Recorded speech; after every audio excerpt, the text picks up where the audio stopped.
రాష్ట్రంలో రేవంత్ రెడ్డి గారి నాయకత్వాన అంటే ముఖ్యమంత్రిగా ప్రభుత్వం ఏర్పడి ఇది 6వ మాసం 6 months ఎంటర్ అయినాము. రాజకీయాల్లో 6 మాసాలు చాలా పెద్ద సమయం.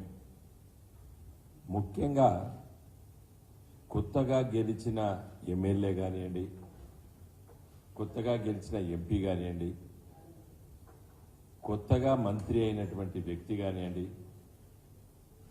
మొదటిసారి ముఖ్యమంత్రి అయినటువంటి ముఖ్యమంత్రి కానివ్వండి, మొదటి 6 మాసాలు చాలా ముఖ్యం. ఆయన పెర్ఫార్మెన్స్ గ్రేడింగ్ అనేది అక్కడనే జరిగిపోతుంది. ప్రజలు ఓటర్ మహాశయులు ఈ మొదటి 6 మాసాల్లో పట్టే అంచనా వేస్తారు. కొత్తగా ఎన్నికైన ఎమ్మెల్యే ఉండడం మొదటి 6 మాసాల్లో పట్టే ప్రజలు ఒక నిర్ణయానికి వచ్చేస్తారు. ఇంకా మా ఎమ్మెల్యే పని చేసేటోడు, మా ఎమ్మెల్యే పని చేయనోడు, మా ఎమ్మెల్యే బాతకాన్ని పెట్టేటోడు, లేకపోతే మా ఎమ్మెల్యే శ్రమించేటోడు, అది మొదటి 6 మాసాల్లో బట్టి నిర్ణయం చేస్తారు. ప్రజాప్రతినిధి ఒక అంచనా వేయడం అనేది ప్రజలు మొదటి 6 మాసాల్లో బట్టి అంచనా వేస్తారు. మరి రేవంత్ రెడ్డి గారు ముఖ్యమంత్రి అయి ఇది 6వ మాసం, ఇంకో just fag end of 6th month. 6 మాసాల తర్వాత ఆయన చెప్పుకోదగ్గ ఇది నా ఫ్లాగ్షిప్ ప్రోగ్రామ్, నా ప్రభుత్వం చేసేటువంటి పథకాలు, లేదా నీ ప్రజలకు సేవ చేసేటువంటి ఇది అని చెప్పేది దురదృష్టవశాత్తు ఒకటి కూడా లేదు. పోనీ కొత్తగా ముఖ్యమంత్రి అయినరు అని చెప్పి కూడా ప్రజలు సమయం ఇస్తారు, తప్పులేదు.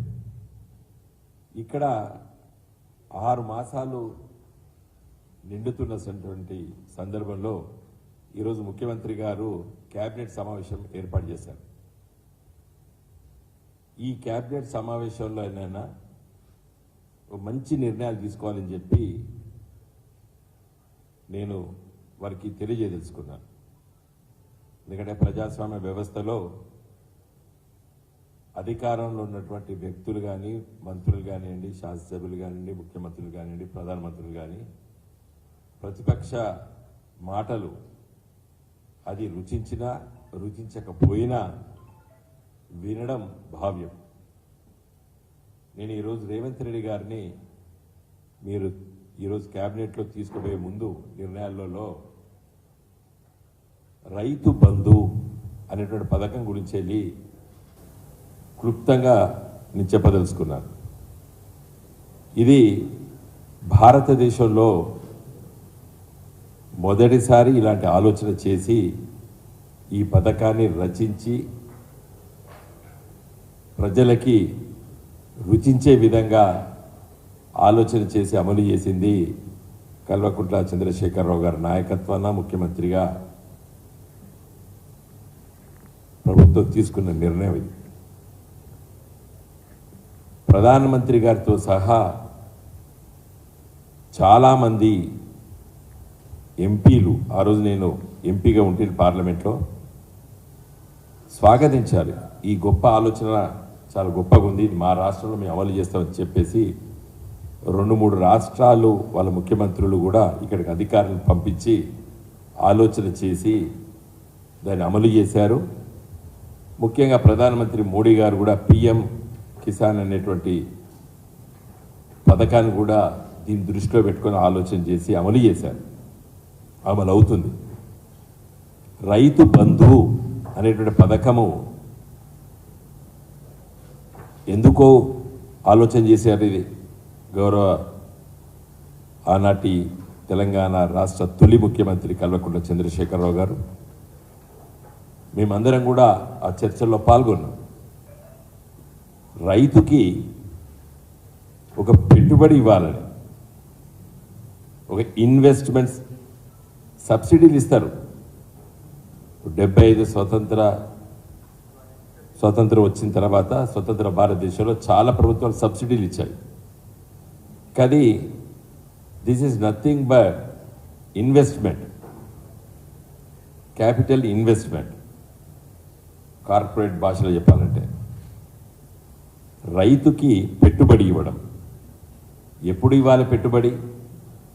రేవంత్ రెడ్డి గారు కూడా మరి వారు వ్యవసాయం చేశారో చేయలేదో నాకు తెలియదు, కానీ వ్యవసాయ కుటుంబాలు సామాజిక వర్గం చూస్తే మనకందరికి తెలుసు, రోహిణి కార్తీ వచ్చిందంటే అంటే మే చివరి వారంలో వస్తుంది రోహిణి కార్తీ.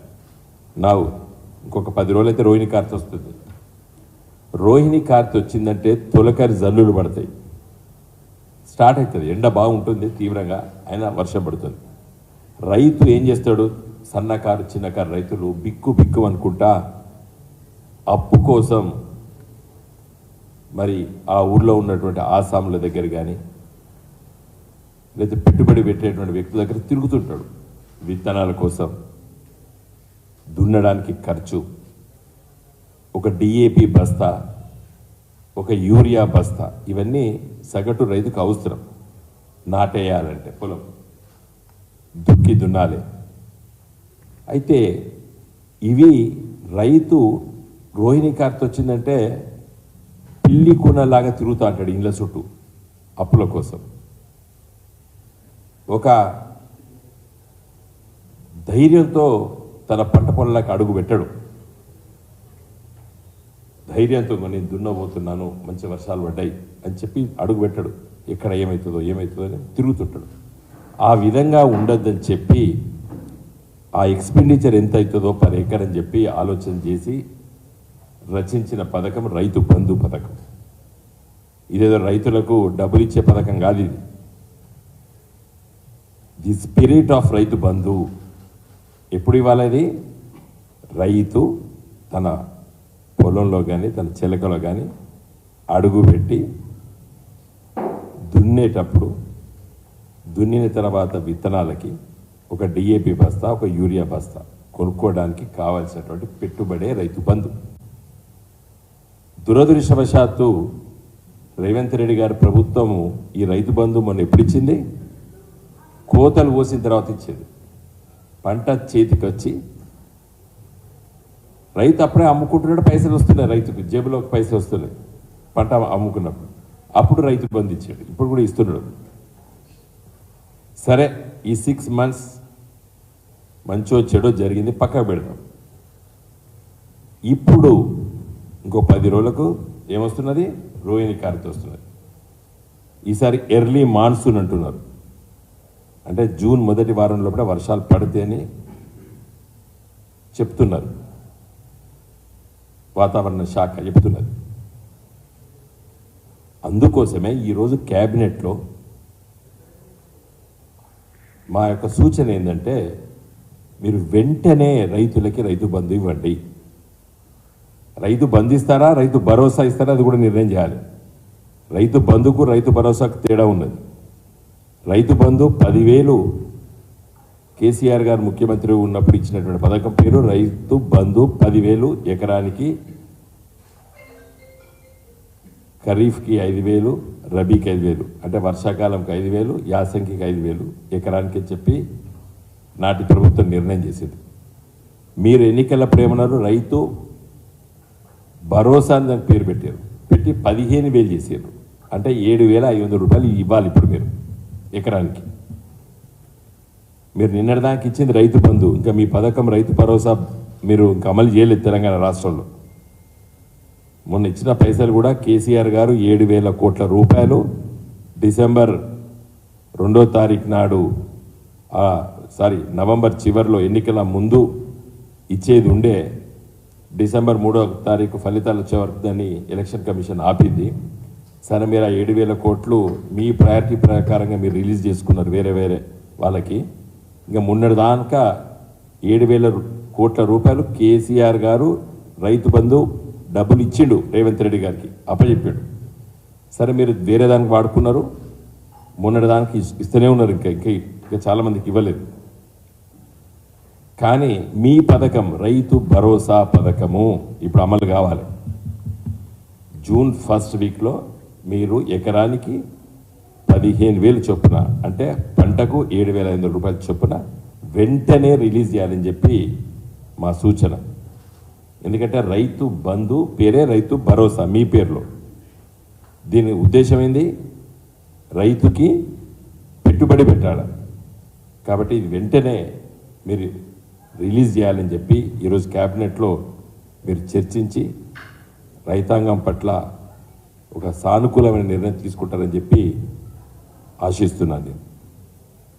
ఇదే సందర్భంలో మీరు ఎన్నికలప్పుడు బోనస్ రైతుకి ప్రతి క్వింటాల్కి పంట పండించినటువంటి వరి ధాన్యానికి 500 రూపాయలు చొప్పున ఇస్తా అన్నారు. మీకు అందరికీ తెలుసు, తెలంగాణ రాష్ట్రంలో 1,20,000 ఎకరాల వరి ధాన్యం నాట్లేస్తారు. దాదాపు 1 కోటి టన్నుల వరి ధాన్యం పండుతుంది తెలంగాణలో. గత లెక్కలన్నీ కూడా గత 10 సంవత్సరాల నుంచి ఏ సంవత్సరం ఎంత పంట పండింది, ఖరీఫ్లు ఎంత పండింది, రబీలు ఎంత పండింది, లెక్కలందరికీ తెలుసు, మీకు తెలుసు, నాకు తెలుసు. అది వెబ్సైట్లో ఉంది. చూస్తే మనకు అర్థమైంది ఏంటంటే వర్షాకాలపు పంటలో మాత్రమే సన్నవడ్లు ఇస్తారు. యాసంగిలో సన్నపు వడ్లు నాటేయరు రైతులు. కారణం ఏంది? అది సన్నపు వడ్లు మరి నవంబర్లో, డిసెంబర్ మొదటి వారంలో, చివరి వారం వరకు నాట్లేస్తారు. పంట March, April, even May first వీక్లో వస్తుంది కోతలు. అప్పుడు తీవ్రమైన ఎండలు ఉంటాయి. 36, 37, 40 డిగ్రీ సెంటిగ్రేడ్ ఉంటుంది. ఆ వడ్లు పగిలిపోతాయి, సన్నపు వడ్లు. కాబట్టి రైతు యాసంగి పంట అంటే రబీలో సన్నపు వడ్లు నాటేయరు, కేవలం వర్షాకాలంలో వేస్తారు. వేసింది కూడా ఇంత చాలా తక్కువ. వర్షాకాలం అయితే 30 to 40% సన్నపు వడ్లు వేస్తారు, 60 to 70% దొడ్లు వడ్లు ఉంటాయి. ఇంకా యాసంగి రబీలు అయితే 10% కూడా వేయరు. ఏది సన్నపు వడ్లు, 90% దొడ్డు వడ్లు వేస్తారు. మీకు తెలుసు, తెలంగాణ వ్యవసాయ విశ్వవిద్యాలయం ప్రొఫెసర్ జయశంకర్ గారి పేరు మీద ఉన్నటువంటి విశ్వవిద్యాలయం లోపల కొత్త కొత్త వంగడాలను తీసుకొచ్చారు. కూనారముని, జై శ్రీరామ్, తెలంగాణ మసూరి, ఇలాంటివన్నీ కూడా ఉన్నాయి. అవి ఎట్లా కేటగరైజ్ చేస్తారు? అవి దొడ్డ, సన్న అనేది ఇంతవరకు కొన్ని వడ్ల కొన్ని కేటగిరీస్ తేల్చలేదు. ఇంకా నెంబర్స్ ఉన్నాయి, అవన్నీ ఆ రకాలే. అదొక పెద్ద కన్ఫ్యూజన్ ఉంది. ఇప్పుడు మీరు 500 రూపాయలు సన్నపు వడ్లకు మాత్రమే ఇస్తా అన్నదంటే ఎగ్గొట్టడానికి అన్నారు. మీరు కేవలము దాన్ని మీరు బోగస్ కోసం, బోగసే మీరు అట్లా ఆలోచిస్తే. చిత్తశుద్ధికి రైతుకి, నిజంగా పంట పండించినటువంటి రైతుకి మీరు బోనసే ఇవ్వదలుచుకుంటే మీరు ఈ కేటగరైజేషన్ చేయొద్దు. సన్నపు వడ్లు, దొడ్డు వడ్లు ఉండొద్దు. ఎందుకంటే తెలంగాణలో పండించేదే దొడ్డు వడ్లు. కారణం ఏంటంటే వాతావరణం. దీనిపైన నేను ప్రణాళిక సంఘ ఉపాధ్యక్షుడు ఉన్నప్పుడు మరి ఆనాటి మంత్రి నిరంజన్ రెడ్డి గారు, వ్యవసాయ శాఖ అధికారులు, సైంటిస్టులు అందరం కూర్చొని ఆలోచించినాం. అసలు ఈ మనకు ఉన్నటువంటి వాతావరణం పట్టుకొని ఏదైనా రబీ అంటే యాసంగి పంట ప్రీపోన్ చేసుకోవచ్చా? కేసీఆర్ గారు చాలా సీరియస్గా ఆలోచించారు దీని మీద. చలికాలం నాటు వేసిన తర్వాత పెరగదు, చలికి పెరగదు. కాబట్టి లేట్ ప్లాంటేషన్ జరుగుతుంది. లేట్ ప్లాంటేషన్ అయ్యేసరికి ఈల్డ్ లేట్గా మార్చ్ ఎండింగ్, ఏప్రిల్, మేలో పోతుంది. పోయేసరికి ఎండ తీవ్రత అవుతారు. కాబట్టి వడ్లు పగిలిపోయి నూకలు అవుతారు. కాబట్టి దీన్ని ఏ విధంగా అరికట్టాలని చెప్పి రీసెర్చ్ చేయమని చెప్పి కూడా మరి ఆనాటి ప్రభుత్వము కేసీఆర్ గారి నాయకత్వాన నిరంజన్ రెడ్డి గారు, నేను ప్రణాళిక సంఘం ఉపాధ్యక్షుడిగా సైంటిస్టులతో వీళ్ళందరూ చర్చించడం, జగిత్యాల, అదేవిధంగా మన కూనారం, మన agricultural Warangal research station and agricultural university Rajendra Nagar ఇదంతా డిస్కస్ చేసినాం. కాబట్టి మీ మనసు పెట్టండి, మనసు పెట్టి ఆలోచించాలి దీని మీద. ఊరికే గడబడి చేసి తిట్ల వర్షంతో సమస్య పరిష్కారం కాదు ఇది. తిట్ల వర్షంతో సమస్య పరిష్కారం కాదు, కొంచెం సీరియస్గా ఉండాలి దీని మీద. నేను అందుకే క్యాబినెట్లో కొంచెం మంచిగా డిస్కస్ చేసి ఈ వరి ధాన్యం ఇంత కొనాలి, ఎట్లా కొనాలి, రైతుకు పెట్టుబడి అంటే రైతు బంధు ఎప్పుడు ఇవ్వాలి అనేది చాలా ఇంపార్టెంట్. మీరు ఇచ్చినటువంటి మొన్నదానికి ఇచ్చేది దేనికి ఉపయోగపడేది? వాళ్ళకు ఉన్న అకౌంట్లో కొంత యాడ్ అయింది. మరి పంట పండితే కూడా కొంత డబ్బులు ఇచ్చింది కదా అమ్ముకున్న తర్వాత వాటికి. అప్పుడు కాదు కదా ఇవ్వవలసింది, ఎప్పుడు వాళ్ళు పెట్టుబడి ఇవ్వాలి. కాబట్టి ఈ బోనస్ బోగస్గా మార్చకండి. బోనస్ మీరు ఈ కేటగరైజేషన్ చేయొద్దు. నేను రిక్వెస్ట్ చేస్తున్నాను, డిమాండ్ కూడా చేస్తున్నాను. ఎందుకంటే నిన్న మా నిరసనలు తెలియజేస్తాం. యావత్తు తెలంగాణలో పెద్ద స్పందన వచ్చింది మా నిరసన కార్యక్రమం తీసుకుంటే. ఎస్, ఫస్ట్ 2-3 నెలలు 100 రోజులు ఏమైనాయి, ఇప్పుడు ఏమైనాయి 180 రోజులు అయినాయి, 6 months. అండ్ నేను ఇంతమంది చెప్పినట్టు first 6 months is very important. ఒక ప్రభుత్వం నడవడిక, ఆ వ్యక్తి యొక్క ప్రవర్తన, ఇవన్నీ కూడా ఫస్ట్ 6 months ప్రజలు అంచనా కడతారు. కాబట్టి రేవంత్ రెడ్డి గారు మీకు మిగిలింది బహుశా ఇదే కీలకమైనటువంటి క్యాబినెట్ మీటింగ్. ఈ మళ్ళా 6 నెలలు దాటిన తర్వాత ఇంకా మిమ్మల్ని ఎవరు నమ్మరు. ఇప్పుడు నిన్న మీరు ఎన్నికలైన తెల్లారే ఓట్లు పడి తెల్లారే 500 సన్న వడ్లకని అంటది. మరి ఒక 2 రోజుల ముందు చెప్తే అయిపో కదా. 2 రోజులు మొదలు ఇదే మాట చెప్తే డిపాజిట్లు రాకపో మీకు కాంగ్రెస్ పార్టీకి. ఈ ఈ ఈ ఈ వార్త 500 రూపాయలు క్వింటాల్కి ఇచ్చే బోనసు ఓన్లీ సన్నబడ్లకి ఇస్తామని ఎన్నికల ముందు అని ఉంటే 17 పార్లమెంట్ సీట్లు కూడా డిపాజిట్ రాకపో కాంగ్రెస్ పార్టీకి. మేము చెప్పిన ప్రజలకి, కానీ ప్రజలు ఓపిక అయ్యో ఇంకా టైం ఉంది కదా 6 నెలలు కదా అన్నారు. కానీ మీరు ఇంత ఓట్లు పడ్డ తెల్లారే మళ్ళీ 1 నిమిషం కూడా ఆగలేదు. కాబట్టి నా రిక్వెస్ట్ ఏంటంటే మీరు వెంటనే ఇవన్నీ చూడాలి. ఇంకా నిన్న మొన్న మా సీనియర్ లీడర్స్ ఇప్పుడే మేము లోపల కూర్చున్నప్పుడు చెప్తున్నారు, వరి ధాన్యం ఈ అకాల వర్షాలకు తడిసి ముద్దై ఉన్నది. మీరు బోనస్ ఇస్తే బోనస్ కాదు, రైతు 2203 రూపాయలు మినిమం సపోర్ట్ ప్రైస్, కనీస మద్దతు ధర పలకడం లేదు ఊర్లలో. 1800కు అమ్ముకుంటున్నారు రైతులు. ఎవరికి? రైస్ మిల్లర్లకి. మేము బోనస్ అడగలేదా అంటే నేను ఉన్నదే గుంటలేడు, బోనస్ ఏడు అడుగుతాం అయ్యా అని ఏడుస్తున్నారు రైతులు. కాబట్టి మీరు ఇవాళ క్యాబినెట్లో కూడా ఏదైతే తడిసిన ధాన్యం రైతుల దగ్గర ఉన్నదో అదంతా కూడా కనీస మద్దతు ధరకు కొనాలని చెప్పి కూడా మేము డిమాండ్ చేస్తున్నాం. చివరిగా మళ్ళీ చెప్తున్నాను, గెలిచినటువంటి శాసనసభ్యుని కానీ, కొత్తగా మొదటిసారి గెలిచిన శాసనసభ్యుని కానీ, పార్లమెంట్ సభ్యుడు కానీ, ముఖ్యమంత్రి కానీ అంచనా వేసేది ఫస్ట్ 6 months. ఇంకా మీకు కేవలం 10 రోజులే బాకీ ఉన్నది. కాబట్టి మంచిగా ఆలోచించండి. రైతుల పక్షాన ఏవైతే మీరు హామీలు ఇచ్చిండ్రో ఆ హామీల్ని అమలు చేయండి అని చెప్పి ఒక బాధ్యతాయుతమైనటువంటి రాజకీయ పార్టీ తరఫున నేను మిమ్మల్ని కోరుతున్నాను. జై తెలంగాణ.